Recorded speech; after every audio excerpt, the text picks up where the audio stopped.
Can you just mention or talk about just what he's meant to your team and what the special team does? Yeah, I mean, he's, well, first of all, with kickoffs, I mean, he has absolutely booted the ball. I mean, I'm not sure there's anyone that's had a return.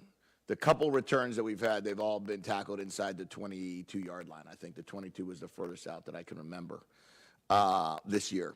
90% of them are touchbacks, if not more. When it comes to field goals, there's really no range that isn't within his range. He's got an extremely big leg, can make all the kicks, has done a fantastic job for us, and does everything right on and off the field. Exactly what you would want for a student athlete, both culturally within our program and then also obviously on the field.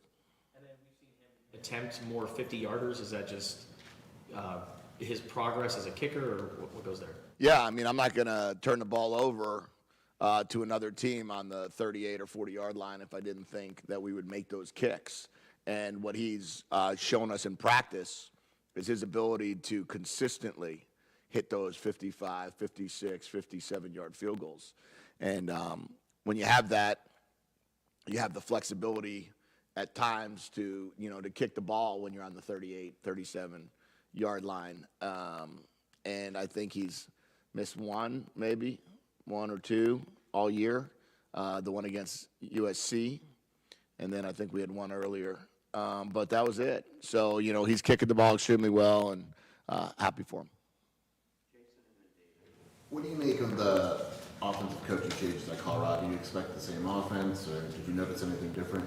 Yeah, I mean, I know Coach Shermer well, so I've been around him at different times, recruited his son, as a matter of fact.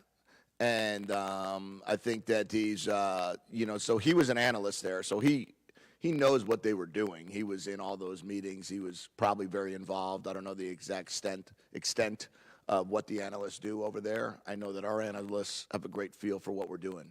I would guess that when they made the decision to let Coach Shermer call it, what they've really done is he's not going to change the offense. It's impossible. Week 9 or 10 of a college football season, when you get 20 hours a week with the kids, to just go in there and all of a sudden implement what he was doing at the Giants or what he was doing at the Broncos or anywhere else he's been. Now, will there be challenges? Sure. Will he have a little bit different wrinkles? Sure. I'm sure there'll be some protection changes and how they want to handle certain things in the running game. But from watching last week, there's still most of the stuff they've been doing the whole year. And I can't imagine that really having a significant change until the offseason. Tuesday, Monday you guys are ranked. Tuesday it comes up, college football playoff rankings. What does it do for the program overall to see ESPN talking about Arizona in a positive light and all that? Well, it's all you could ask for, right? Throughout these tougher times through Arizona football, in the recent past, I would say that there was not many conversations about Arizona football. And now when you're being talked about and you're becoming relevant, that helps your recruiting. That helps, your opportunities for more for your kids. Maybe there's some more NIL opportunities. The more you're talked about, the more wins you have, the more the fan base are willing to support our kids. The more money that goes into a collective, the more multimedia rights or some more marketing opportunities our kids might have. So everything that we can do to help our kids is happening. And then winning, as I've told them for 3 years, is what really helps. And that's the truth. You want to get paid more, win more. You want to get more opportunities, win more. And that's really what it comes down to. And I think that's really the biggest benefit that they're seeing. Chad, just to follow up on Justin's question, and does the altitude change your mindset at all about how comfortable you are with Tyler? Would you use him 5 more yards back because of the lighter air? Yeah, the altitude obviously is certainly helpful. We have good altitude. We're a little bit above sea level here, so we've seen what it looks like. Obviously, now you're more above sea level, so you have a chance for the ball to fly even further. Punting the ball from the 40 is almost a guarantee that it's going in the end zone. It's almost impossible to control it. So there's a little bit more chances there that you would take to kick a field goal a little bit further back, knowing that there's really no difference in the outcome with the way he's kicking. And then in Colorado's defense, what are you seeing in terms of those turnovers and how they're able to get them? Yeah, well, I would say, number one, they have one of the better corners in the country, Travis Hunter. So you got to be aware of him.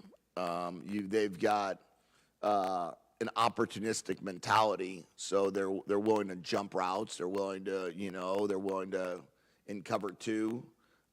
They've made some interceptions in zone coverage. They have great eyes, so they've been able to really look through the line to the quarterback and try to follow the quarterback's eyes. They're willing to punch at the ball when the ball carriers are running. All of those are indicators of teams that know how to play good aggressive defense.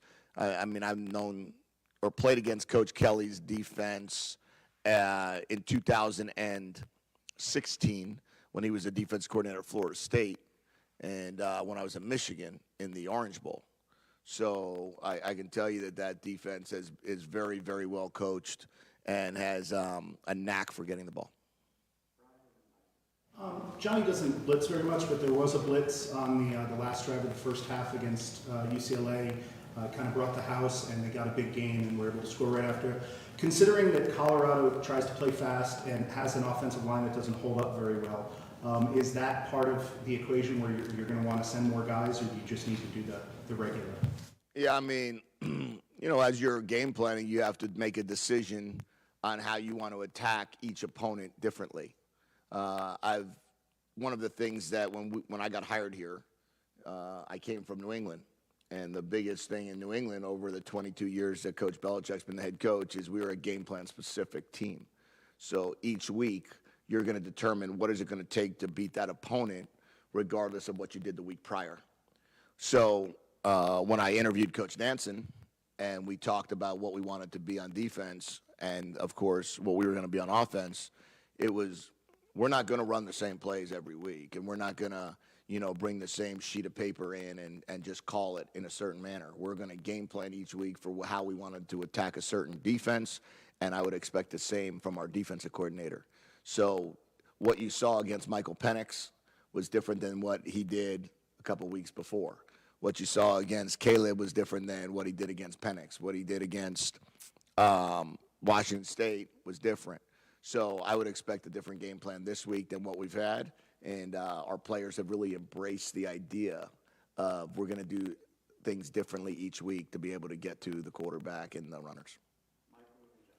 Two questions. One, kind of in that same vein, Martell Irby moved up to a linebacker position this past week. What did you think about that? And is that his position now, or is that week-to-week game plan kind of thing? Yeah, that was specifically for UCLA. We thought that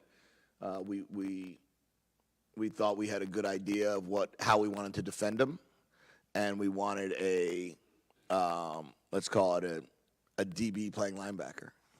That's what we thought was the right fit for us against them in that particular game. How we handle this week, we'll see on Saturday. But Martell is a DB; he's a nickel, and one of the other issues is Traden Stukes is playing at such a high level. You don't want to take them out. So when you have guys that have certain skills and bring certain things to the table, you want to keep them in. So it's how do you get him in and not take another guy out? There were meetings this week and stories about the university having financial issues. Is this something that concerns you in terms of getting the resources that you need to have the football program that you want to have? Yeah, right now, I got to tell you, I'm concentrating on beating Colorado. I clearly know and have heard and read some of those articles, but our focus is let's just keep trying to win games and let's get to 7-3. Last question to Justin. You were with Deion Sanders in Baltimore. Any primetime stories or anything that you could share about your guys' time together? No, I think I mentioned before. He's a fantastic guy. He's got great character, great personality. One of the best players ever played the game. And Colorado's lucky to have him. And it's going to be great to see him. on the field before the game for 1 minute or 2 minutes, whatever that is. And then after that, I wish him the best of luck. I wish his team the best of luck. But no, I just remember him as a outstanding. For us, he played nickel. So at that point in his career.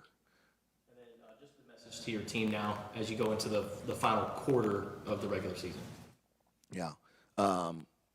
Win one game at a time and try to be 1-0. And we've got 3 games left. We got 1 home game left. We need to sell out that home game. We have 41,000 tickets sold right now. They sold 5,000 tickets after the UCLA game for this game. And now we got to find a way to sell the remaining 9. And we got to make sure that we take care of, when we get on this plane going to Boulder, we got to play our best game or none of it's going to matter.